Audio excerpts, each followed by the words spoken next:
നമസ്കാരം. ഇന്ന് നമ്മൾ സംസാരിക്കാൻ പോകുന്ന വിഷയം എല്ലാവർക്കും ഇൻട്രസ്റ്റ് ഉള്ള വിഷയം തന്നെയാണ്. അമ്മായിയമ്മ. കുടുംബാംഗങ്ങളെ തമ്മിൽ സ്നേഹത്തിൽ ഒന്നിച്ചു കൊണ്ടുപോകാനും പരസ്പരം തമ്മിലടിപ്പിച്ച് കുടുംബം കുട്ടിച്ചോറാക്കാനും ഈ പദവി കൊണ്ട് പറ്റും.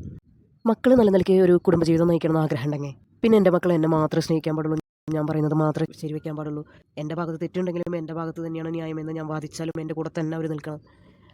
അങ്ങനെയൊക്കെ പറയുന്ന ഒരു ധാർഷ്ട്യ മനോഭാവം ആദ്യം മാറ്റിയാൽ തന്നെ ഒരുവിധം കുടുംബങ്ങളിലെ പ്രശ്നങ്ങളെല്ലാം തീരും. നിങ്ങളുടെ മക്കൾ നിങ്ങളെ തന്നെയാണ്, അവർ സ്നേഹിക്കേണ്ടാന്നോ അവരുടെ കാര്യം നിങ്ങളിൽ ഇടപെടണ്ടാന്നോ ഒന്നും ആരും പറയണില്ല. പക്ഷേ ഒരു പ്രായം കഴിഞ്ഞാൽ അവരെങ്ങ് അവരുടെ പാട്ടിന് ജീവിക്കാൻ പറ്റേക്കണം. പ്രത്യേകിച്ച് അവരുടെ വിവാഹം കഴിഞ്ഞാൽ. മകനെ അടിമയായിട്ടും മരുമകളെ വേലക്കാരിയായിട്ടും കൊണ്ട് നടക്കുന്ന കാഴ്ചപ്പാടിനോട് എനിക്ക് തീരെ യോജിപ്പില്ല. പെൺമക്കളെ അവരുടെ ഭർത്താക്കന്മാർ പൊന്നുപോലെ കൊണ്ടു നടക്കണം കാണുമ്പോൾ അവരൊക്കെ നല്ലവരായിട്ടും സ്വന്തം മകൻ അവൻ്റെ ഭാര്യനെ പൊന്നുപോലെ നോക്കുന്നത് കാണുമ്പോൾ കണ്ടില്ലേ പെൺകോന്തൻ അവളെ തലയിൽ വെച്ചുകൊണ്ടാണ് നടക്കണേ എന്ന് പറയുന്ന അമ്മമാരും ഉണ്ട്.